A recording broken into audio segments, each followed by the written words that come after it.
Today, what was the top COVID story of the last 12 months? Welcome to the Fast Five by Fear and Greed. I'm Michael Thompson, and good morning, Sean Aylmer. Morning, Michael.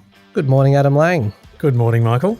In the next 5 minutes, we're each going to put forward what we think was the top COVID story from the last 12 months. And at the end, we're going to decide who wins. Bit of a tricky one because COVID has really just pervaded pretty much every element of everything that's happened over the last 12 months. And there's also a little bit of an asterisk on this one because in the last few weeks, we've obviously seen the emergence of Omicron and an explosion in case numbers. But I think for this category, we should look a little bit broader right across the year to decide what the biggest COVID story was.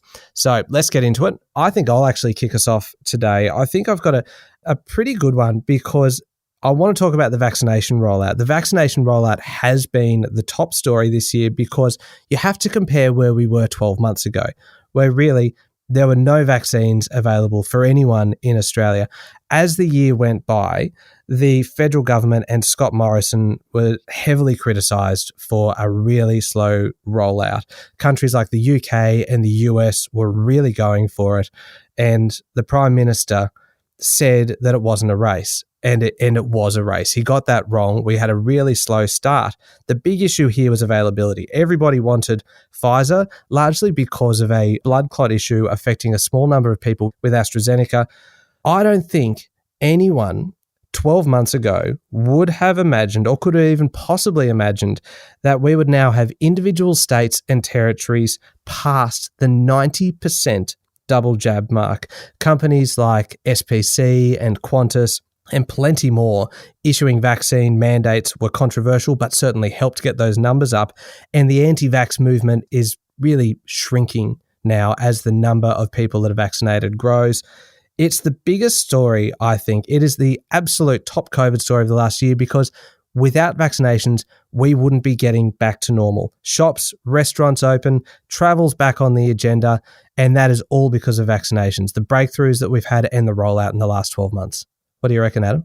Oh, it's a big story and it's a great success in the recent year, as you said, but my pick is a bit different. Mine's the rise of the chief health officers, and the reason I say that is 3 years ago, I didn't know the name of any of the chief health officers of the states of Australia, and I barely appreciated that our nation's health was held in state roles. But now we've become so used to knowing our state health officers. We see them pretty much every week and watch as our state premiers defer to them on disease, treatment, and whether we should be locked down or not. On top of that, given that you would logically think that science is universal, we've seen the individual dispositions of the chief health officers determine the recommended course of action for their state. And frequently, it has been very, very different. So this is the biggest story for me of the last 12 months, not just the state function of the role, but how each of the chief health officers can take the same data and determine a different way of navigating through COVID. Impressive, both of you really, but you seem to be omitting the biggest story of the year. Go on. Lockdowns. Okay. Lockdowns. It's all been about lockdowns, Delta lockdowns. In fact, at one point, half the population of the country was locked down in New South Wales, Victoria and the ACT, well over half, in fact. Melbourne's among the most locked down city in the world. I mean, what a title to own for Melbourne. No one wants it, but Melbourne got it. Now, what I thought was really interesting about the lockdowns, not just the fact that they occurred and online schooling went on and work from home went on, just the resilience of the economy. So if you think of the lockdowns in 2020, the economic growth in the June quarter in 2020 went backwards by 6.8%. In the September quarter this year, when admittedly it was only New South Wales, Victoria and the ACT, but that's more than half the economy contracted by 1.9%. People learnt to live in lockdowns. People learnt to go to school or go to work via a screen on their desk at home. It also forced people to get vaccinated. Lockdowns really gave some impetus to what you were talking about, Michael, just that big push towards vaccination. It changed the whole way society will work for the next 10, 20, 30 years. Lockdowns, that's the biggest COVID story of the year. Sean, just one quick question. Who issued the advice for the lockdowns? Well, it was like a joint agreement by a bunch of chief health medical officers. And why did we get out of lockdowns? Because of vaccinations. So, look, I think we can all probably agree that vaccinations were the top.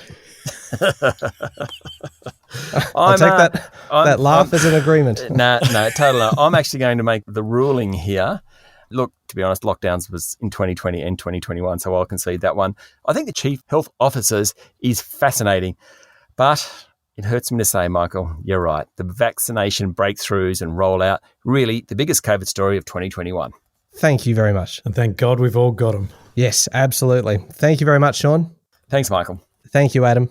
Thank you, Michael. That's it for this morning. Make sure you've hit follow or subscribe on the podcast so that you get the next episode automatically. I'm Michael Thompson, and that was the Fast Five by Fear and Greed.